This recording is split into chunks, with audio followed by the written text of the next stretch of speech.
في الفيديو ده هنبني كائن حي من الصفر الجدد، ونحط الأساس لنظام حياة نطوره خطوة بخطوة. أول حاجة عشان نعمل كائن حي هتضغط على other node، تبحث عن كاركتر بادي 2D، تسميه الاسم اللي انت عايزه. انا هسميه بيرد، وتجيب انيميت سبرايت وكوليجن شيب وكاميرا 2D. تروح عند الانيميت سبرايت امبتي نيو سبرايت فريمز، تعمل انيميشنات باسماء idle walk drink eat fly sleep woke up. تروح عند الايدل، عند العلامة دي، عند الاسيتس بيرد.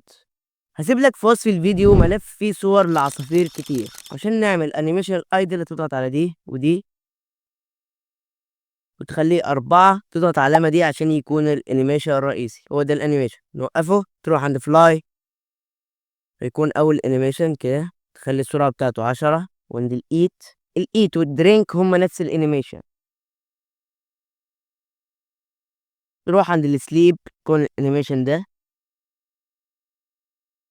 ممكن تخليه 6 وتشيل اللوب. والويك اب تخليه عكسه، يعني بدل ما يكون كده يكون كده، تخليه 6 وتشيل اللوب، يكون بالشكل ده. مبقاش الا الووك، جيبه اللي هو اخر انيميشن ده. تروح عند الايدل وتوقف الانيميشن، تضغط كنترول اس تحفظ المشهد في ملف السينز. تروح عند الكوليجن شيب امبتي ريكتانجل شيب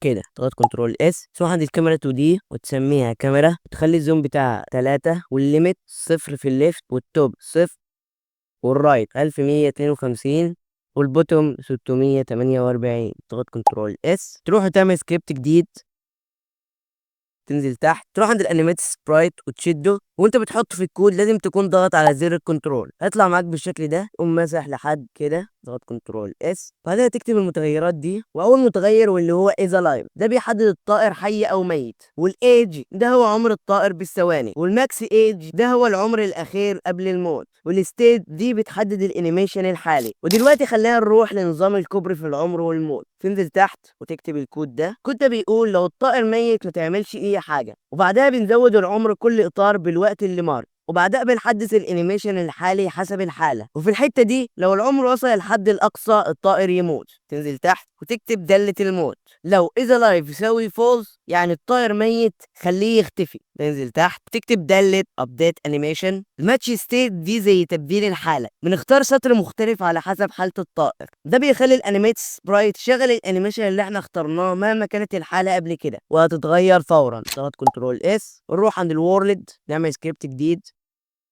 تمسح الكود ده وبعدها تكتب الكود ده. الكود ده بيحمل مشهد الطائر بشكل مسبق وبينشئ نسخة من الطائر. والكود ده بيحدد مكان ولادة الطائر في اللعبة، ممكن تعدل القيم براحتك. والجزء ده بيضيف الطائر الجديد كموجود في مشهد الورلد. ضغط كنترول اس وتروح عند البيرد، عند ترانسفورم، وتخلي السكيل بتاعه 2. ضغط كنترول اس. بعدها نجرب ما انت شايف الطائر شغال. وبكده نكون خلصنا اول جزء في الكائن الحي. لو حابب السلسلة تكمل ما تنساش اللايك والاشتراك وبس. سلام.